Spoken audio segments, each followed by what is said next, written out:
the final game of the season. Yep. Is it going to be the final game for some of these players for Manchester United? Well, you never know in football. It might be your last game, but it might be the start of some careers as well. Of course, we've had some young players knocking on the door all season really, and we'll start with one or two of the kids as well. We've just been given a press release about Mike Flynn. There was a suggestion he was going to be a director of football, but I think you're always keen for him to be your assistant, weren't you? Yeah, I think he's fantastic at his job, assistant manager. So I'm very pleased they've finally agreed. So that was when Ed rang me. That was my first port of call to assist me, and we're here now for a few years together. Ollie, it's been a momentous week in English football. Yeah. But while City have got potentially a league title to look forward to, two of your rivals are in the Champions League final, two of your rivals in the Europa League final. What have Manchester United fans got to look forward to this summer and beyond? Well, of course, it's that says everything about the competitive league we're in. It's not like when I used to play that it was us or Arsenal that were going to win the league, and Chelsea came.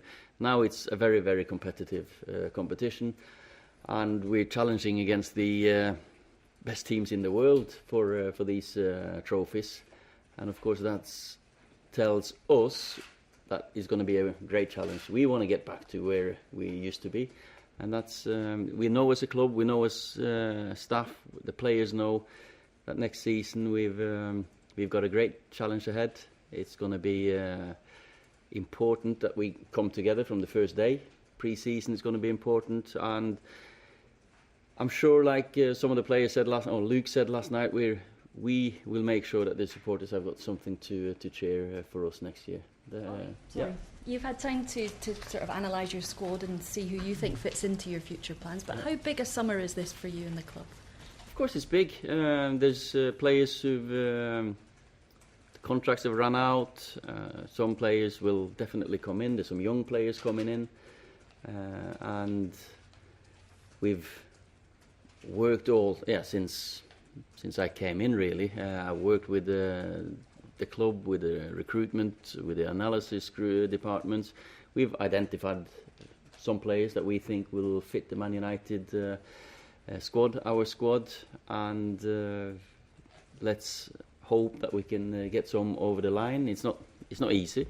It's never easy. Even if players want to come, there's clubs they're at. We're not going to talk names but of course it's not like that you just go into the shop and choose because there are clubs themselves. Are you getting your business done quickly? Because the suggestion already looking at players, Daniel James has been mentioned at Swansea. Well, there's been mentioned, I don't know how many names have been mentioned since I've come in, and there's players I've barely seen that I've read that we're going to sign. So there's loads of speculation, and of course the earlier you can do the transfers, the better it is, because when you come in the 1st of July, you want to have a nice picture of what this team's going to be looking like. Ollie, you said just then that when you got the call from Ed, it was Mike feeling that you wanted. Why was that? What was it about him? Well, I've been a player under him, and his knowledge, experience, his demeanour. Because he's everyone in the club enjoys speaking to him, talking to him, discussing football with him. He walks around. He's around Carrington. Players really respect him. They know what he can do, and he's worked with the best. And for me, that I'm a young manager. I still feel I'm young anyway, and Mick's got more experience in a few areas than I have. Was it the fact that he was a United man as well, football, is that important? Yeah, of course that plays a big part in it. That's the same with when I brought Mark Dempsey with me. He's a Man United man. Michael Carrick's a Man United man. We all we care about the club, and it's never going to be about anything else but the club. It's not going to be about me or Mick or. It's going to be about getting this club back to where we feel it belongs.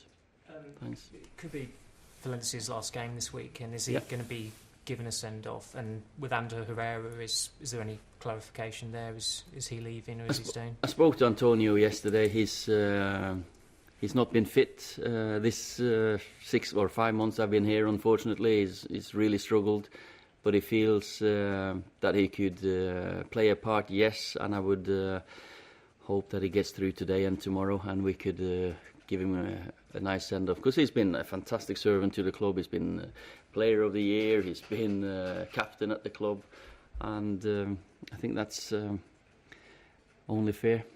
And Herrera, is there anything to add on that? Well, Anders probably, if he might play. I don't know yet. We haven't picked the team, and he'll probably announce himself later on where he's going to continue his football. Well, given where you are in the league, I mean, you might end fifth, you might not. What's your overall emotion feeling about where the team, how it's gone since you came in? Are you frustrated? Are you excited? Is it a mixture? It's a mixture, because we were so far behind when we came in before Christmas, and I could sense the positivity. We came in. When you start winning games, it's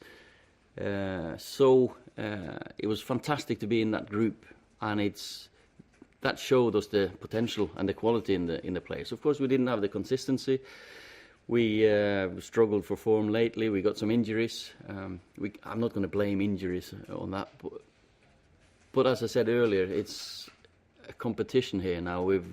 Premier League is the most competitive league in the world, and we've just fell that short of what would we say miraculous target that was 4th back in December, and it's been a mixed bag for me as well, but I can handle it, and I'm just thinking about the players, how emotional it must have been for them. They've started the season with one manager, finished with another one. They've had the highs and the lows, and I've been in football a few more years than these, and even I've had them emotions, but I've been looking forward to coming in every single day. So have the players, and even though sometimes you feel after games we've lost that we let ourselves down, overall it's been an adventure for me so far. I've absolutely loved it. Yeah, sorry. Does Mick's appointment mean that a technical director is closer to being appointed, and do you think that will be a united man as well, as you put it? It will. The club will announce when they feel they've found the right man. Until then, we just work on the same structure that we have now. I've been happy. I can just say that for me, Mick, we've been involved in loads of meetings about recruiting players and how we go forward, and I'm happy with the communication and the process, the targets we've put up, and now hopefully we can get some over the line. James mentioned, Daniel James, there are a lot of reports this morning that you're close to agreeing a deal with Swansea for him. Is there anything in that? I can't comment on every single individuals, and there's many players that, as I've said, so I've said it before. I don't like when players or other managers talk about my players, and I wouldn't talk about any others, even if I wasn't or I was interested. Okay. A lot of. Sorry. Would you be willing to sign players of that profile, as in very young players, even if that meant that, okay, it might mean 2 years before he's seriously challenging for a title? Well, I think I've been quite honest that challenging for the title next year would be a miraculous season, because we're so far behind at the moment, points-wise. So next season, yeah, it's going to have to be we've got to close that gap. If we manage to get to February, March and being close, that's fantastic. If not, this summer will also be about players that could last here for many years, yes. It's not just about ready-made. No, I don't think we've ever been ready-made, a ready-made club. Ronaldo was never ready-made. Wayne Rooney wasn't ready-made. Loads of the players have come here and really developed into the top superstars that they have become, and that's always going to be the model here, that we will develop players, because I've got the best staff, we've got the best environment, the best supporters, because if there's anything they love, it's players that excite them, players that could get them off the seats, and we hope to get